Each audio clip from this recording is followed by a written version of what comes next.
The room smelled of polished wood and nervous perfume. Sunlight fell through tall windows, striking the leather chairs like it wanted to highlight everything that was about to unravel. My uncle was standing at the front, chest puffed, eyes bright with the satisfaction of someone certain he had already won. "All 6 Miami Beach condos go to my son," he declared, voice booming. "She gets nothing." A ripple of cheers followed, sharp and proud, the kind that only comes from people who think they are witnessing a definitive victory. I watched the lawyer shift, papers trembling in his hands, as if he could feel the tension in the room crackle under his fingers. I didn't speak. I couldn't. Silence had been my shield for years, through sly remarks at family gatherings, through the invisible dismissals, the deliberate oversight that no one seemed to notice but me. I had learned the language of restraint. Learned it well. I glanced at the lawyer. His eyes flicked toward me, uncertain, calculating. There was something in those papers, something he hadn't yet seen, or perhaps he hadn't expected me to notice. "You really don't know, do you?" I said, quiet, letting my words hang, almost drowned by the buzzing excitement around us. The uncle's face tightened. "No what?" he yelled.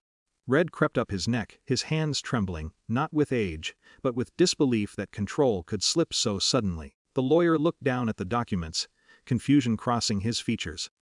His hand hovered over the page, then steadied as recognition dawned. Something, small, precise, and professional, shifted the entire balance of the room. A clause, a signature, a notarized amendment that no one had anticipated. My uncle's son looked around, suddenly uncertain, his triumphant grin faltering. The family's cheers turned into murmurs, hesitant, as if everyone had forgotten how to breathe in the middle of a revelation. I sat back in my chair. The weight of past betrayals, the exclusion from family decisions, the quiet whispers behind closed doors, settled around me like a familiar cloak. The power that had been denied to me for years now revealed itself in a single, undeniable moment. The lawyer cleared his throat, professionalism anchoring the moment.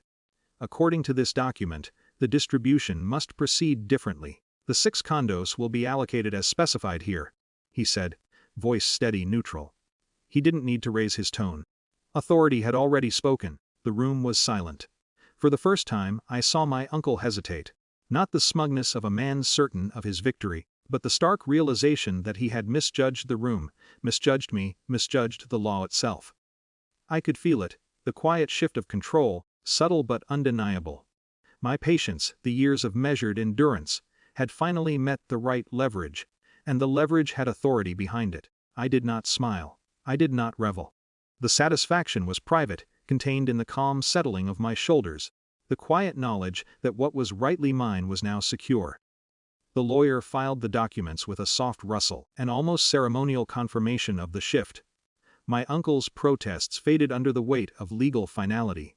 Family members glanced at one another, recognizing the unspoken truth: the victory they had celebrated so loudly was not what it seemed. I stood and collected my coat. The room felt smaller, less imposing, as though the air itself had recognized the change in energy. My uncle's anger simmered silently, impotent, and the room's earlier exuberance had been replaced with subdued acknowledgement. As I left, I took one last look at the lawyer. No words passed between us, there was no need. He had seen the moment, the authority, the subtle reversal. I walked out into the sunlight, the warmth on my face mirroring the calm sense of vindication I carried with me.